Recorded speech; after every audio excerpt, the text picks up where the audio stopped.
Monsieur le Président, chers collègues. Alors figurez-vous que je voulais faire plaisir à notre ami Pierre Chambon, ainsi qu'à nos collègues des bancs des Républicains, en m'en tenant strictement à la métropole, qu'à la métropole, rien qu'à la métropole, pour paraphraser un néopolitique qu'il connaît bien. Hélas, le néopolitique semble avoir déjà dévoyé l'expression, mais surtout nous allons discuter d'un débat d'orientation budgétaire dans un contexte national inflammable. Un chaos politique, économique et social organisé par le chef de l'État en premier lieu et ses complices. Alors, convenez-en, ouvrir ce conseil en faisant comme si tout cela n'existait pas, c'est un peu court pour appréhender l'intérêt général. Sauf à se contenter d'être les gestionnaires béats des conséquences sans jamais interroger les causes. Ou, sans l'assumer, d'être les agents de liaison d'un dogme, celui selon lequel il serait inévitable qu'il y ait demain moins d'argent public. Et cela alors même que le pays, lui, n'a jamais cessé de s'enrichir ces dernières années et de livrer la culture, le sport, la vie associative au seul bon vouloir du monde marchand, en répétant à l'envi, les financements publics vont baisser, il n'y a pas d'alternative, c'est une fatalité, c'est inexorable. En faire un refrain entêtant pour masquer ce que vos amis organisent à Paris et le présenter ici à Lyon comme une fatalité, une loi subie de la nature. Ce faisant, vous affaiblissez d'abord la pensée politique, en feignant d'oublier que les conséquences sont les effets des causes, en faisant passer pour inexorable ce qui relève des décisions gouvernementales très concrètes. Mon collègue Legendre y reviendra. Mais surtout, ce faisant, vous abîmez la démocratie. Parce que socialiser les ressources, socialiser les richesses, les partager réellement et faire en sorte que chacune et chacun puisse ensuite avoir voix à leur affectation, selon un positionnement collectif, démocratique, délibéré. Avouez que c'est tout de même une vision de la société radicalement différente de celle que vous nous proposez. Car votre modèle, si on le résume honnêtement, c'est celui dans lequel les 1200 familles, le riche, le détenteur de capital, décident de l'intérêt général à la place de toutes et tous, selon leur goût, leur couleur, leurs priorités privées, en distribuant des sourires et des faveurs à qui leur convient, et en laissant les autres leur faire la cour.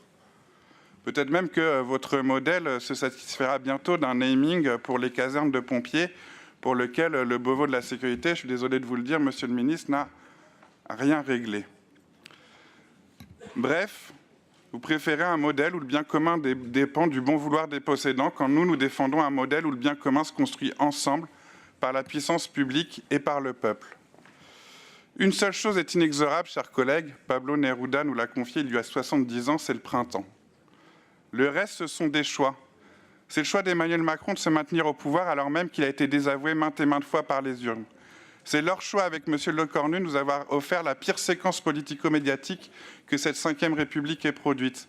Un vaudeville guignolesque, pitoyable et dramatique, où le plus éphémère des premiers ministres, chassé par la colère populaire du mouvement Bloc-Comtoux, est revenu non pas par la petite, mais par la grande porte pour servir exactement la même politique, la même arrogance, la même impasse sociale. Quant à la droite, son choix, c'est de jouer au chat et à la souris, un jour avec le pouvoir, un jour contre, une main dans le plat, l'autre dans le dos. Et ici, c'est pareil, on se tient derrière M. Aulas, mais pas trop près, au cas où il faudrait courir dans l'autre sens, si la marionnette de M. Wauquiez venait tout à coup à se désarticuler. C'est un choix, en ce moment même, de continuer à mépriser les institutions, d'en abîmer le sens et de défaire la République, en faisant en sorte que le budget prévisionnel de la sécurité sociale ne soit pas voté.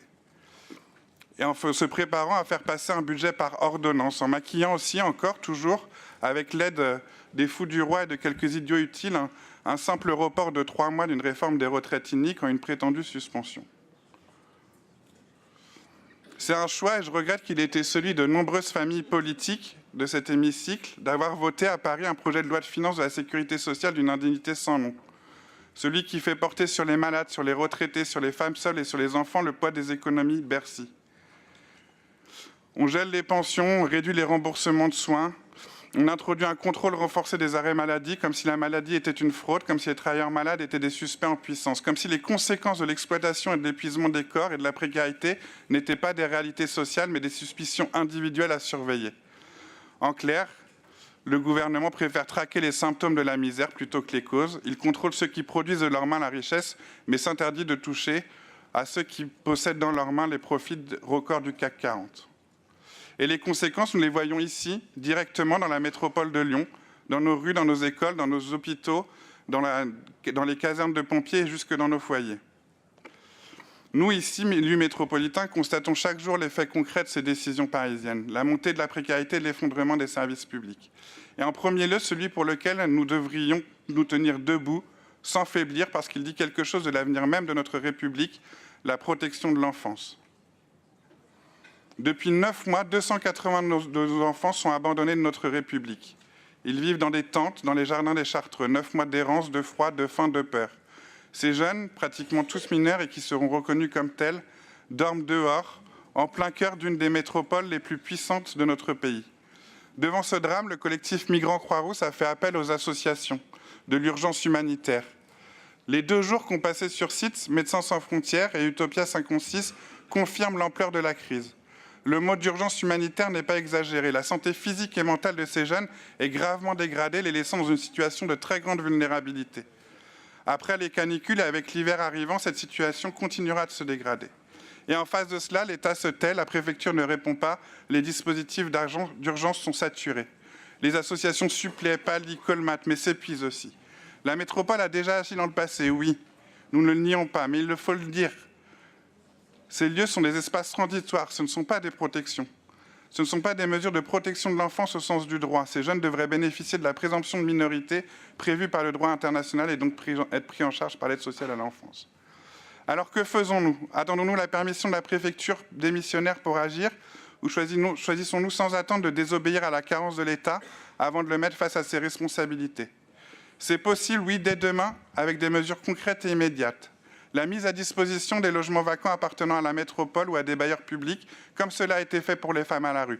La gratuité des transports pour les jeunes du campement des Chartreux, afin qu'ils puissent se déplacer, se lever, se nourrir sans crainte du contrôle. Et enfin, invoquer l'urgence humanitaire pour ouvrir un camp temporaire aux normes du Haut Commissariat aux réfugiés, si c'est la seule solution pour mettre ces jeunes à l'abri avant l'hiver. Et un dernier mot, et je m'excuse de dépasser de quelques secondes, Monsieur le Président, mais puisque nous parlons d'humanité, je veux dire ici notre profonde indignation face aux décisions de la mairie de Dessines. D'abord, le refus d'un permis de construire pour un centre d'hébergement, puis une procédure bâillon contre l'association Hébergement en danger. Mais quelle honte! Je le dis calmement, mais très clairement. Ce type de positionnement alimente des peurs et des fantasmes, nourrit un racisme latent, celui-là même qui, partout en France, sert aujourd'hui de carburant aux pires rhétoriques. Quand les élus de la République se mettent en travers de la solidarité, ce n'est pas seulement une faute politique, c'est une faute morale. Chers collègues, la métropole de Lyon a une histoire, une tradition, une réputation, celle d'un territoire d'accueil et d'un humanisme complet.